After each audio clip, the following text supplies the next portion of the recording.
Supreme court का 3 judgement है document verification को लेकर के। पहले आप डॉक्यूमेंट वेरिफिकेशन कर लीजिए, उसके बाद आप रिजल्ट जारी कीजिए। बिल्कुल लाइबिलिटी किसी डॉक्यूमेंट वेरिफिकेशन पहले नहीं जा रही है, नहीं कर रही बीपीएससी, तो क्या बच्चा सबको सुप्रीम कोर्ट का जजमेंट लेकर जाना चाहिए हाई कोर्ट में? डेफिनेटली मुझे लगता है कि आप जैसे बहुत सारे मीडिया संस्थान भी होंगे जो इस बातों को प्रमुखता से उठाएंगे और आयोग तक ये बात पहुंच ही जाएगी। और भाई सुप्रीम कोर्ट में भारत से बड़ा कौन है? आप मुझे बताइए कि भारत में न्यायपालिका सर्वोच्च है, हम जानते हैं, और न्यायपालिका अगर सर्वोच्च और सुप्रीम कोर्ट का जजमेंट है तो वो तो अनर्ली आपको मानना ही पड़ेगा। तो ऐसी परिस्थिति के अंदर में चिंता की कोई बात नहीं। 22 सीट ऐसा था कि जो कि उत्तर प्रदेश लेकर गया, बाहरी स्टेट लेकर गया। तो सर क्या विकलांग कोटा में आरक्षण मिलता है क्या? नहीं, विकलांग भाई बिहार के बच्चों को आरक्षण मिलेगा केवल। विकलांग और कोई भी आरक्षण, विकलांग छोड़िए ना, एबीसी ओबीसी जनरल छोड़ के महिला का आरक्षण, जितने भी आरक्षण है वो बिहार के बच्चों के लिए आरक्षण है। बाहर में तो हम भी अगर कोई फॉर्म भरते हैं यूपी में जाके तो हम जनरल काउंट होंगे, और बाहर के लोग भी अगर बिहार आके फॉर्म भरते हैं तो जनरल में काउंट होंगे।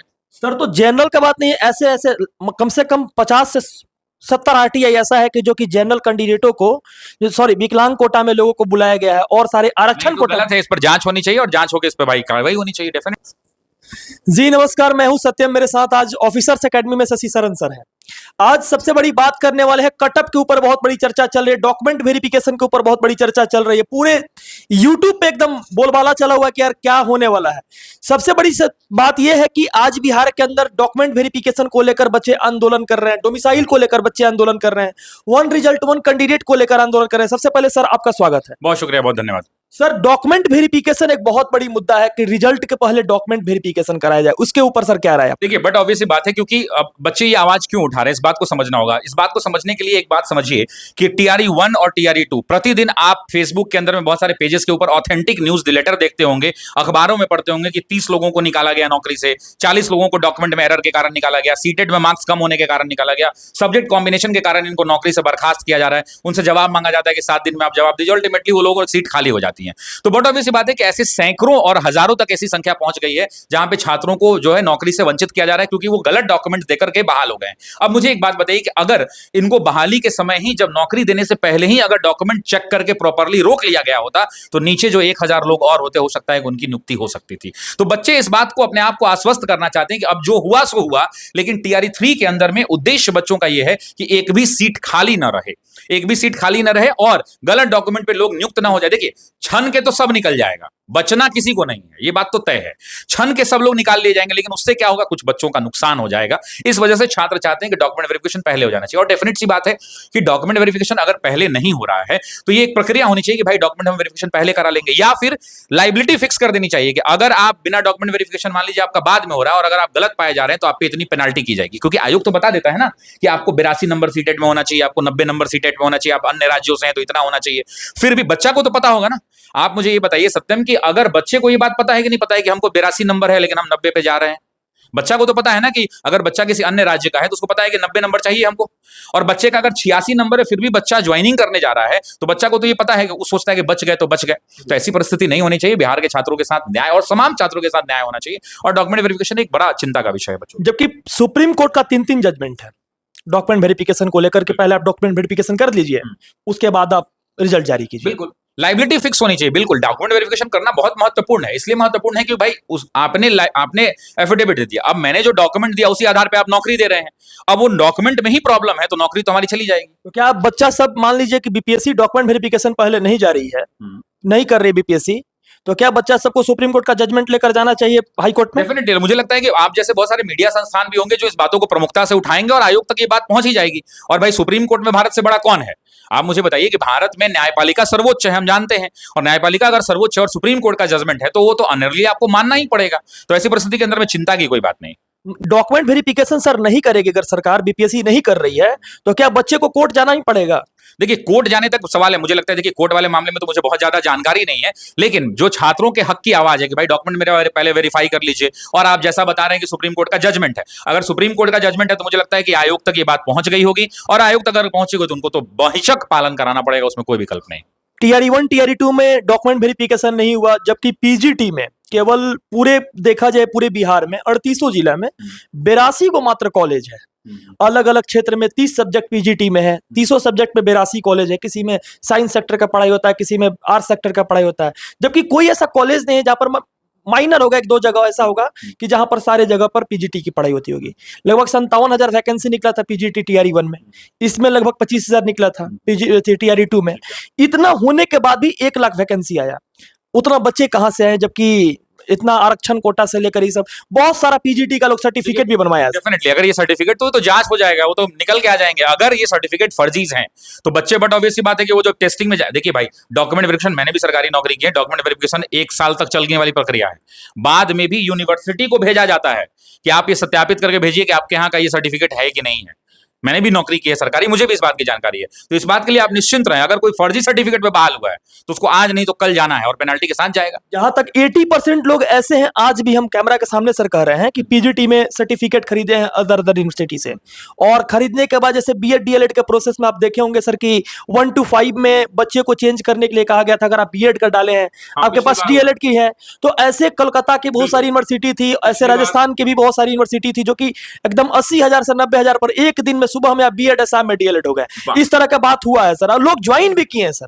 लोगों का नाम मैं नहीं लेना चाहता हूं, बहुत सारे लोग ऐसे हैं, लोग ज्वाइन भी किए हैं।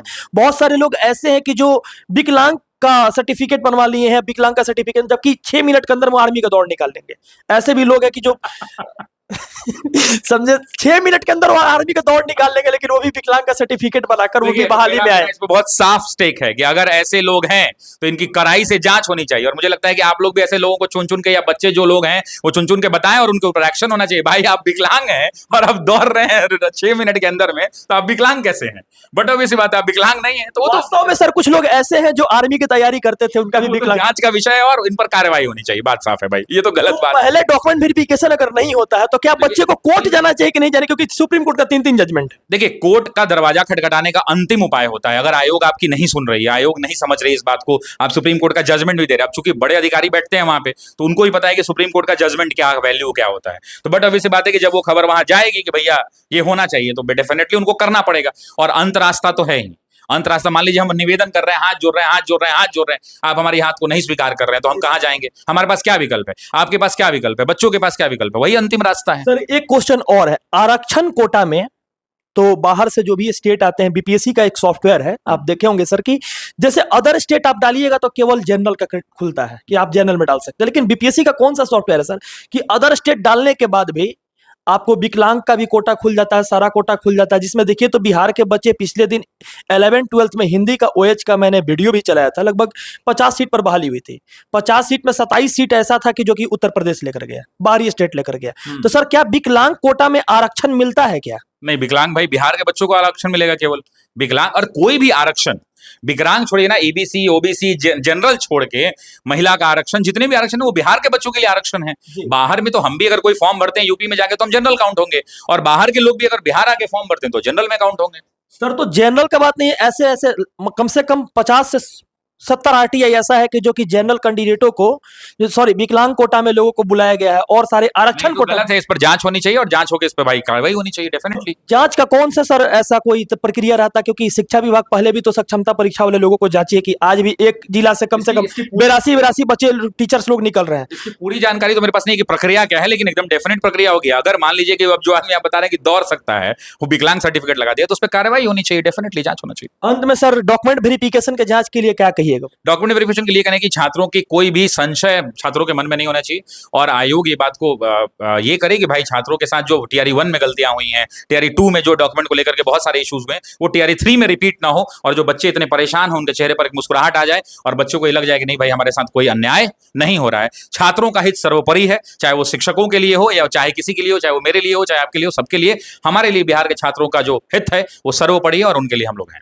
डोमिसाइल नीति के ऊपर क्या बोलिएगा सर? डोमिसाइल के अंदर मेरा कहना है कि देखिए अपनी माटी है तो हर किसी को अपनी मिट्टी से प्यार होता है, और अपने मिट्टी के लोग चाहते हैं कि हम अपनी मिट्टी के यहाँ नौकरी करें और उनमें उनको मिलना चाहिए। जैसे मेरा ये कहना है कि एक बार इसका अवलोकन होना चाहिए। बहुत सारे राज्यों में मैंने देखा है कि वैकेंसीज में बाहर के लोग अप्लाई तो करते हैं, लेकिन उनके लिए कुछ कोटा फिक्स होता है, 10%, 15%, 20%, ऐसा एक कोटा सिस्टम होता है जिसमें ही लोग जा पाते हैं। तो बिहार में भी विचार होना चाहिए, और बिहार के लोग हैं यार, बिहार की माटी है, इतने दिनों से सुखाड़ पड़ा हुआ था बिहार में, लाखों छात्र तैयारी कर रहे थे, बिहार की वैकेंसी है, तो बिहार के छात्रों का तो दिल नहीं दुखाना चाहिए और बिहार के छात्रों के लिए सोचना चाहिए।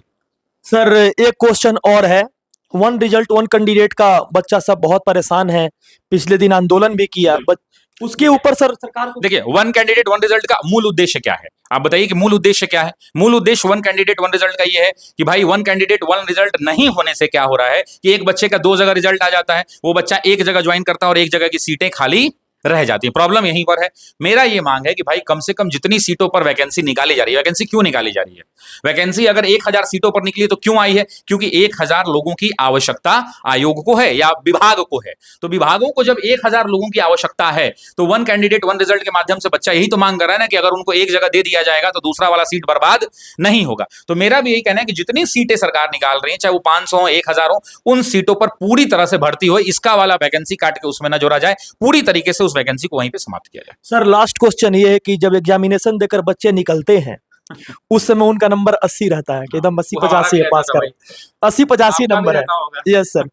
और आंसर की कल आया तो सर मिला रहे बोले सर मेरा आंसर की से 15 नंबर घट गया, 10 नंबर घट गया, तो सर उन छात्रों को क्या कहिए? मैं 2-3 बात कहता हूं आपसे। मैं पूछता हूं एक सवाल, आप मुझे बताइएगा कि आप जब एग्जाम देके निकलते थे और जैसे आप रंगते थे बी, लेकिन वहां पे वो दाग लगा कर रखते थे गोल ए, अब मम्मी के बगल में अगर आंसर मिला रहे हैं तो कहते थे ना ना हम ए ही रंगे हैं और ए में टिक मार देते थे। हम लोग तो ऐसे ही बचपन में करते थे। आप भी जब एग्जाम देके आते होंगे तो आप उस समय मिलाते होंगे ना, तो 85 नंबर आपको आता होगा, और जब आप आंसर की आता था तो घट के सीधा 15 नंबर, 85 से 15 घट गया होगा, 12 घट गया होगा, 10 घट गया होगा, 8 घट गया होगा, और वो 70 के 72 76 के रेंज में आ जाता था। तो ये अमूल सी बात है। यूपीएससी के भी आंसर की जब जारी होते हैं ना, कोई भी बड़ी संस्थाएं भी जारी करती हैं, तो संस्था क्या करती है, 1 दिन 2 दिन के अंदर में शाम तक रिजल्ट जारी करना होता है। यहां तो दोपहर में से लेकर के एग्जाम खत्म नहीं हुआ उससे पहले लोग लाइव हो जाते हैं, आ गया आ गया आ गया। नहीं समझे मेरी बात को? तो दबाव बहुत ज्यादा होता है। तो वैसी परिस्थिति के अंदर में अगर मान लीजिए कोई 150 क्वेश्चन का मैं ही डिस्कशन करा रहा हूं, तो हो सकता है 8-10 उसमें त्रुटियां रह जाती हैं। वो त्रुटियां कैसी होती हैं? वो त्रुटियां ऐसी होती हैं जिन पर आयोग का उत्तर अंतिम मान्य होगा। बहुत सारी जगह आयोग का उत्तर अंतिम मान्य होगा। अब मान लीजिए कभी कभी लोगों से सिली मिस्टेक भी हो जाता है, तो बट ऑब्वियस बात है कि बच्चे इस बात के लिए चिंता ना करो। और एक बात और, सबका कम होता है, इसलिए बिल्कुल डरना नहीं है। ये नहीं कि उन्हीं का कम हुआ है, आपका या मेरा कम हुआ है। जितना बच्चा मिला, किसी को ये नहीं सुनेंगे कि मेरा 8 नंबर ज्यादा हो गया है। सबका कम ही होता है और बहुत ज्यादा परेशान होने की जरूरत नहीं है। आप निश्चिंत होकर तैयारी करें, आपने मेहनत किया, सफलता मिलेगी। बीते दिन शिक्षा विभाग के पास सचिवालय खुद हम गए थे, तो शिक्षा विभाग से कुछ ऑफिसर से मेरी बात भी हुई। तो मैंने पूछा सर कि TRE 4 में 1,60,000 बहाली आने वाली है, सर वो बहाली किस तरह से आने वाली? तो बोली कि नहीं, TRE 3 का लगभग 87,000 एग्जाम का हुआ था, लगभग 40,000 समथिंग टीचर पर हेड टीचर का हुआ था, 6,000 हेडमास्टर का हुआ था, और 30,000 कंप्यूटर शिक्षक की बहाली आएगी।